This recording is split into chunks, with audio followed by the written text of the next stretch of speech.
What is to keep a person from lying on that form? Say a criminal who really needs a gun badly to commit a crime. Nothing. Nothing. Does that concern you as a gun seller? Certainly it concerned us. We try to make some considered judgment of the appearance of the individual and his actions, and if we feel that there's a chance that something may be wrong, we just don't sell it.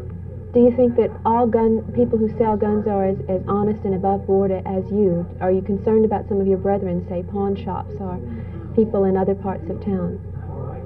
Well, I wouldn't condemn pawn shops as a class. There are gun dealers and pawn brokers who will do unscrupulous things, and this could happen. But a person who falsifies the Form 4473, which is the application to buy, really, is subject to a $5,000 fine and 5 years in prison under federal law. Mm-hmm. So some other type of law couldn't make the results any more stringent. Is there any self-policing effort going on by gun dealers to police those less scrupulous members of the gun-selling profession? Very definitely. There are professional organizations among the dealers, just as there is in almost any other business or profession. And there are codes of ethics and this sort of thing that we promote.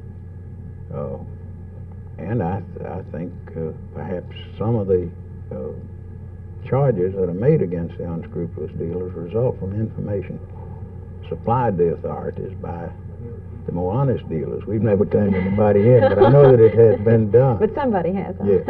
What about the argument of people who say they want a gun for protection at home? As a police officer, what would you advise a citizen who is concerned about self-protection to have to protect themselves in their own home?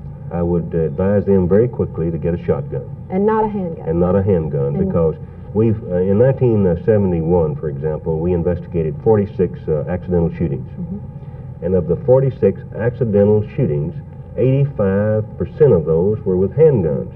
And many people are not equipped by training or experience to handle a handgun. And many times youngsters, people who are not familiar with handguns will get involved in some sort of an accidental situation resulting in death many times.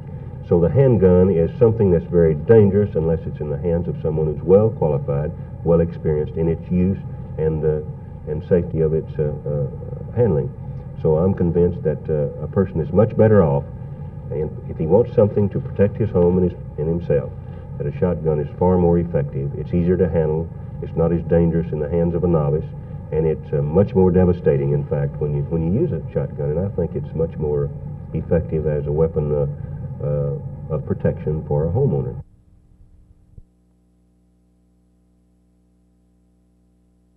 What do you see as the weaknesses of the present enforcement of present laws on the books regarding handguns? Well, for one thing, it's the attitude of the people who make the laws, and making the laws, in my mind, much too not stringent enough, much too lax in our punishment of the laws.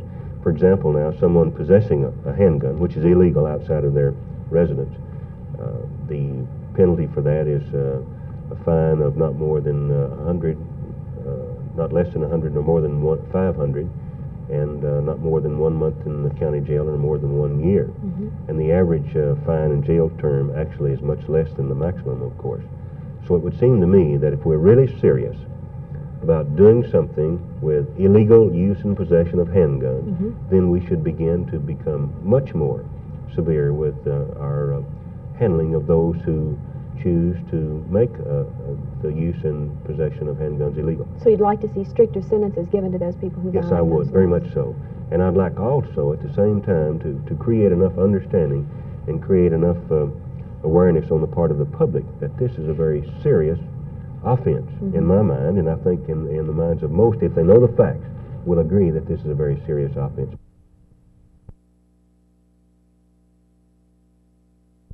What about the argument that many people who support gun control make is that crimes of passion account for a tremendous percentage, in some states over 2/3 of the murders by guns, and that stricter licensing controls would prevent the person who wants a gun in a fit of passion from buying it? Well, this is one of these way-out theories. The only scientific study of this that's ever been made was made by the Sociology Department of the University of Pennsylvania, headed by the director of that department, Dr. Marvin Wolfgang. Now, they studied 486 murders in a single year's period in Philadelphia, in depth, both the people, the victims, and the assailant.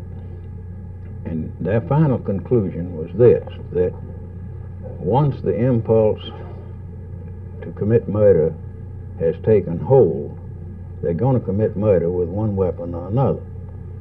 It was even broken down to the room in the house. Most murders with firearms take place in the bedroom. But a murder in the kitchen is 9 chances out of 10 going to be with a kitchen knife. Or it may be with a table leg or a bottle or with something else. But their finding, after a real study in depth, was that once the compulsion to commit murder has arrived, then the presence or absence of a firearm or any other weapon is not going to prevent the murder. What is the percentage of murders in Fort Worth, off the top of your head, that are crimes of passion committed with guns? What percentage do they account? Oh, it'd be fabulous, 75% probably. All crimes with guns committed against people who are known to the killer? Right.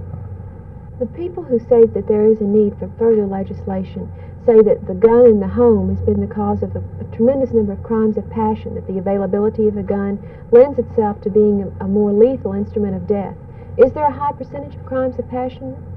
This is true, but I don't think the gun would add to it. If, for instance, a man decides to slay his wife or vice versa, she'd use something else if she didn't have a handgun. She'd use a shotgun or a rifle or a knife or a poker or something else. I just don't believe a handgun would have that much effect.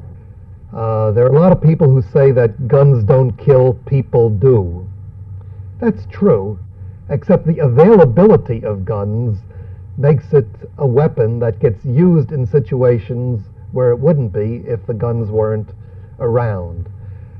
For instance, the murder rates by gun of the United States are 35 times higher than Britain or West Germany, and over 400 times higher than Japan.